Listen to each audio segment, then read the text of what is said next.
오늘은 의학 계열 편입이니까 거기에 포커스를 좀 맞춰서 설명을 하나하나 드리도록 하겠습니다. 일단 가장 먼저 보셔야 될 거는 지원을 하기 전에 얼마만큼 선발을 하고 뽑느냐가 가장 중요한 요소인 것 같아서 이거를 한번 먼저 살펴보고 나서 이제 어떤 식으로 평가하는지 그리고 실질적으로 경쟁률이 어떻게 되는지에 대해서 좀 말씀을 드리는 게 좋을 것 같아요.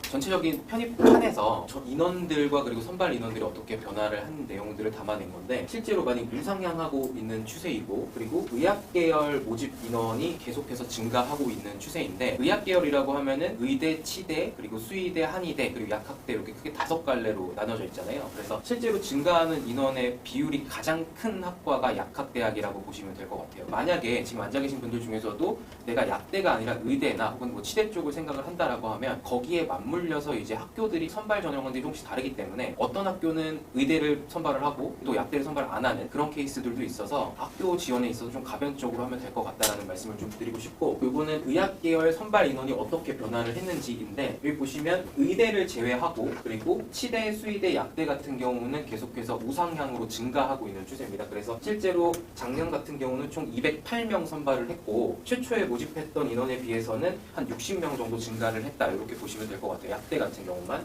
그리고 의대는 계속 줄고 있어요. 현실적으로. 왜냐하면 이 편입학이라고 하는 제도가 결혼이 발생을 하면 결혼을 충원하기 위해서 학생들을 선발을 하는 제도인데 의대 같은 경우는 사실 저도 생각을 해봐도 내가 열심히 공부를 해서 의대를 갔는데 뭐 불가피한 사정이 발생을 하지 않는 한에서는 의대를 뭐 자퇴하거나 휴학하는 케이스가 그렇게 많을 것 같지는 않아요. 그래서 의대 같은 경우는 가장 선발 인원이 많이 줄어들고 있는 추세고 이외의 학과는 조금 증가하고 있는 추세다 이렇게 보시면 될 것 같습니다. 이건 의대 쪽 선발 인원을 추격을 해놓은 건데 아까도 말씀드렸지만 의대 같은 경우는 전체적인 선발 인원이 좀 감축하고 있다라는 것들을 좀 기억을 하셔야 되고 애초에 약대보다 선발하는 인원 자체가 굉장히 파이가 작습니다. 실제로 거의 5손가락 안쪽으로 학생들을 선발하는 대학이다 보니까 실질적으로 합격하는 학생들의 스펙이 당연히 좀 높을 수밖에 없다라는 거 그게 조금 주요한 사항이지 않을까라는 생각이 들어요. 자 그리고 이제 요거는 경쟁률에 이어서 이제 실질적인 경쟁률이 어떻게 산출이 되는지에 대한 이야기를 좀 해보려고 하는데 메디컬 계열의 이 시험 자체만으로 딱 살펴봤을 때 얘네들은 절대평가 시험이 아니죠. 상대평가 시험입니다. 그러니까 내 옆에 있는 얘보다 잘하면 내가 합격을 하는 시험이라서 경쟁자들의 수준이 굉장히 중요한 항목 중에 하나입니다. 이거는 전체적으로 편입을 합격한 학생들의 스펙들, 그러니까 즉 전적대학교,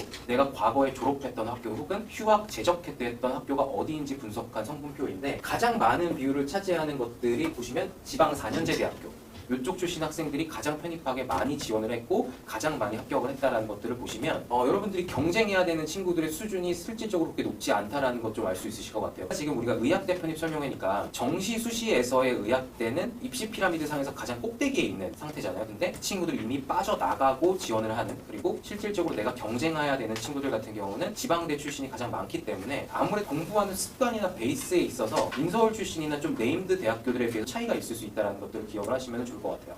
그 내용을 다시 한번 입시표로 한번 분석을 해본 건데 대부분 뭐 스카이, 뭐 서성한, 중경외시 정도 되는 학생들이 상위권 대학생 집단에 속합니다. 그래서 이 친구들 같은 경우는 일반적으로 그냥 우리가 공과대학교를 생각을 해보면 자연계열 공과대를 졸업을 해서 굳이 편입하러 다시 오는 친구들도 그렇게 많지도 않고 그리고 인문계열 친구들도 솔직히 똑같습니다. 대학교를 졸업을 하게 되면 학생들이 취업을 먼저 하려고 하지 편입은 그렇게 크게 고려하지가 않아요. 어찌 보면 학생들이 취업을 생각을 할 때는 대기업, 공기업 혹은 뭐 공무원 시험 이런 것들이 선택지 옵션에 있을 뿐이지 편입학에 대해서 내가 편입을 지원을 할 거야 라고 생각하는 경우는 그렇게 많이 없습니다. 근데 그게 실질적으로 상위권 재학생 집단에서 좀 두드러지게 나타나고 그 이하에 있는 학교들에 재학하는 학생들 같은 경우도 전부 다 편입학원에 와서 의학대 편입을 준비를 하는 것들도 아니죠. 이 중에서 일부 친구들만 우리가 경쟁을 실질적으로 해야 된다라고 보시면 될 것 같아요. 여러분들이 경쟁률만 자체로 봤을 때는 굉장히 높은 경쟁률이기 때문에 내가 과연 합격할 수 있을까에 대한 의구심이 조금 들 건데 아까도 말씀드렸지만 상대평가라는 게 정말 중요합니다. 예를 들어서 뭐 자격증 시험 같은 것들은 보통 한 60점 넘으면 패싱을 주는데 의학대 편입 같은 경우는 뭐 190 몇 점을 맞아도 나보다 잘하는 친구가 더 상위에 있게 되면 불합격하게 되는 경우가 많은데 그 시험이랑 똑같은 그런 원리랑 동일합니다. 그러니까 내가 내 옆에 있는 친구랑 경쟁을 해야 되는데 어찌 보면은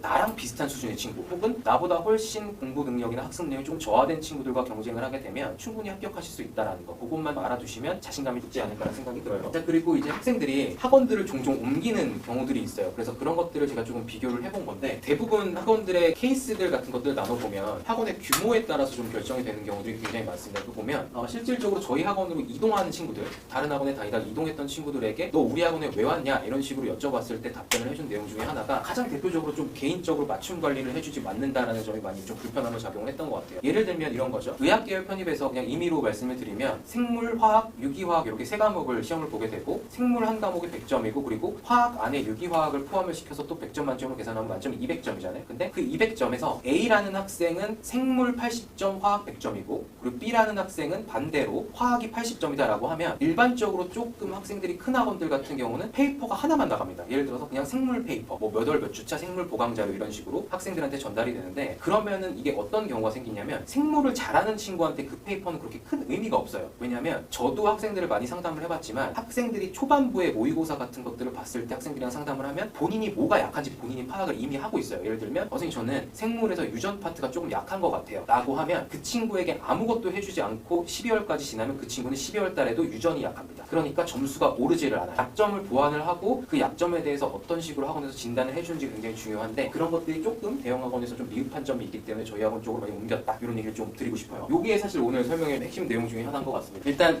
편입학에 있어서도 그렇고 편입뿐만 아니라 모든 입시 전형에서도 그렇고 정성평가와 정량평가 이렇게 두 가지로 나뉘는데 굉장히 그냥 쉽게 말씀을 드리면 정량평가는 객관식 시험입니다. 그리고 정성평가는 주관으로 평가를 하는 시험이에요. 그러니까 면접고사 같은 느낌이 강하죠. 고등학교로 치면 학생부 종합이랑 비슷한 케이스라고 보시면 될 것 같아요. 그래서 주평가 항목이 조금 다릅니다. 정량평가는 말 그대로 이 필기 시험이 굉장히 중요하고 정성평가 같은 경우는 아까 제가 말씀드렸던 것처럼 학생부 종합이랑 비슷해. 그러면 학생부 종합이 비슷하니까 내가 좀 잘난 서류들을 많이 내놔야 돼요. 자 그리고 요거는 대학교를 조금씩 분류를 해본 건데 정성평가대는 의대 쪽에서 그렇게 많은 학교가 선발 전형으로 시행하고 있지는 않아요. 그래서 대부분의 학교들이 정량평가로 시행을 하고 있고 총 31개 대학 전체적으로 의대를 선발을 하는 대학 중에서도 80.6% 거의 20% 제외하고는 모든 학교들이 필답고사를 시행을 한다 이렇게 보시면 될 것 같고 약대 같은 경우도 마찬가지입니다. 약대도 정성평가대보다는 정량평가하는 대학교가 상당히 많은 수준이다라는 거 이런 것들을 기억을 하시면 여러분들이 편입 준비를 하실 때 정량평가가 아무래도 메인 요소가 돼야 된다는 것들을 기억을 하셔야 될 것 같아요. 요거는 이제 올해 학생들이 이제 원서 쓰고 이제 시험 보고 있는 단계에서 모집 요강이 어떻게 변경이 됐다라는 것들을 요약을 해놓은 내용인데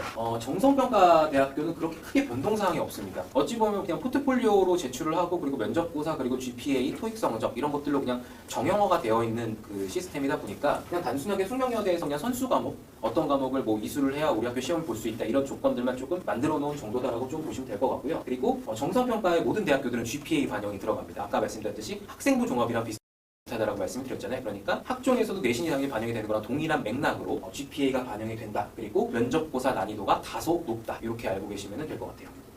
자 그리고 정량평가는 조금 변동사항들이 있는데 다른 내용들보다 가장 조금 중요한 내용들은 이 신규 선발 대학입니다. 그래서 신규 선발 대학교들 같은 경우는 약대 쪽으로 대부분 다 학생들이 선발을 하고 약학대학교 같은 경우는 우리는 어떻게 보면 나는 약대를 가려고 편입하게 왔는데 약대를 실제로 다니고 있는 친구들 같은 경우는 의대 가고 싶어서 자퇴하는 경우가 굉장히 많아요. 그래서 그런 케이스들로 맞물려서 학생 수가 증가를 했고 모집 인원 수가 그리고 신규로 선발하는 대학교가 상당히 좀 세 개 학교라고 하면은 굉장히 많은 편이에요. 주목해야 될 것이 이제 연세대가 선발을 한다라고 표기가 되어 있는데 이런 입시 제도 상에서 우리가 그냥 흔히 얘기하는 서성한, 중경외시, 뭐 스카이 이런 식으로 얘기들을 하는데 상위 대학교에서 어떤 모집 전형이나 선발 인원을 늘리거나 변동성을 주게 되면 그 하위에 있는 대학교들도 어느 정도 따라가는 경향들이 있습니다. 그리고 제가 학생분들한테 많이 말씀을 드린 것 중에 하나가 여기 써 있는 GPA에 대한 이야기입니다. 정량평가 대학교에서는 GPA에 대한 반영이 정성대보다는 의미가 많이 없어집니다. 왜냐하면 실제로 지금 모집 요강이 정량평가대 같은 경우는 과거에는 1단계 때 GPA, 토익 그리고 서류 제출을 한 다음에 1차로 학생들을 필터링을 하고 그리고 나서 2단계 때 필답고사를 보는 경우들이 있었어요.